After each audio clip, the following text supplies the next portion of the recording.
Hello everyone, welcome back to my YouTube channel. I'm Lily B. Jerusalem Elgunita from Aloran, Misamis Occidental.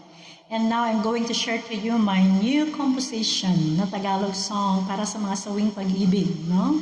Sa mga babaeng patuloy pa rin umaasa kahit sila ay pinaasa, di ba? Okay, the title of the song is Umaasa sa Pangako Mong Napako.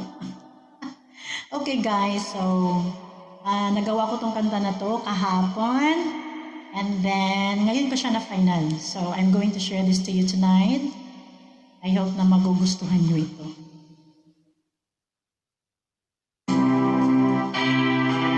Gasugod naman dahil ni. Wait sa ha. Okay, let's start.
Say